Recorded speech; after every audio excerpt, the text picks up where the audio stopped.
Bonjour, dans cette vidéo, je voudrais vous parler d'art-thérapie. Pourquoi est-ce que j'aime cette discipline et pourquoi est-ce que je la propose aujourd'hui en séance individuelle ou en ressourcement à la maison? Eh bien, parce que je suis quelqu'un qui aime fondamentalement l'expression et la création. Et j'observe que dans nos différents vécus, qu'ils soient légers, qu'ils soient traumatiques, que ce soit une phase de questionnement, au travers de l'art, on peut faire émerger un nombre de réponses à nos questions, un nombre de fluidifications juste absolument hallucinant. Donc l'idée c'est quoi? C'est de en fait juste accueillir ce que vous êtes en train de traverser et de passer par différents supports pour exprimer votre vécu. Alors bien sûr je suis là en tant qu'accompagnante et ça fait totalement bien sûr partie de la séance, mais l'idée c'est aussi au travers de supports tels que la terre, l'argile, la peinture, le collage, ça peut être le dessin, ça peut être des choses qu'on fabrique en 3D, ça peut être de la photo, ça peut être du land art, enfin les possibilités sont absolument multiples en fonction de vous et de vos aspirations.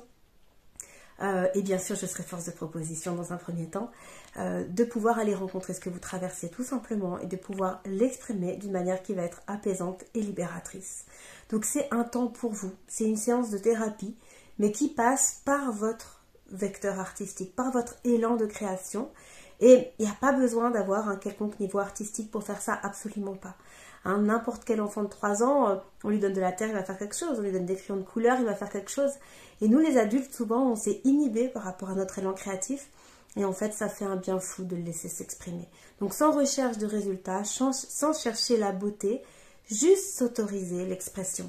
L'expression de ce qui est en train de nous traverser, ça peut être la tristesse, la colère, ça peut être qu'on va déchirer notre feuille. On ne cherche pas à aller dans le beau, on cherche à exprimer et les médias de propositions artistiques sont là pour ça.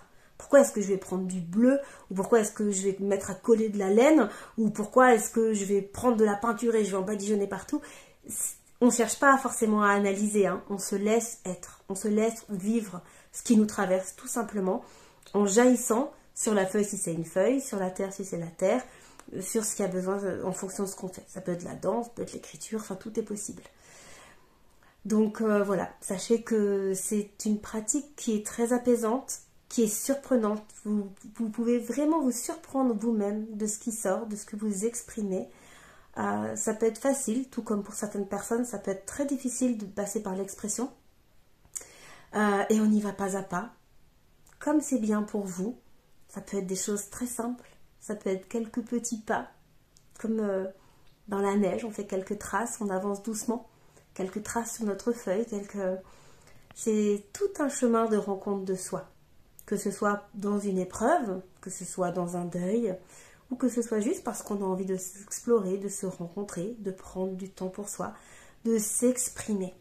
Je crois que nous les adultes, on a vraiment oublié à certains endroits de s'exprimer. On peut retrouver une liberté et une expression que je crois que des fois on a carrément oublié en fait. Il faut tellement tout le temps bien se tenir, tout bien porter, tout bien gérer. Quelle liberté de s'exprimer. Si vous êtes intéressé, n'hésitez pas, je me tiens vraiment à votre disposition pour vous donner de plus amples explorations, que ce soit pour des séances ponctuelles, qui peuvent se faire, sachez-le, par internet, bien sûr, je recommande en direct, mais il y a parfois des personnes qui habitent trop loin, on peut le faire en visioconférence, et puis bien sûr des séjours ressourcement à la maison, qui peuvent être sur plusieurs jours, et là, en création vraiment sur mesure pour vous, avec vous.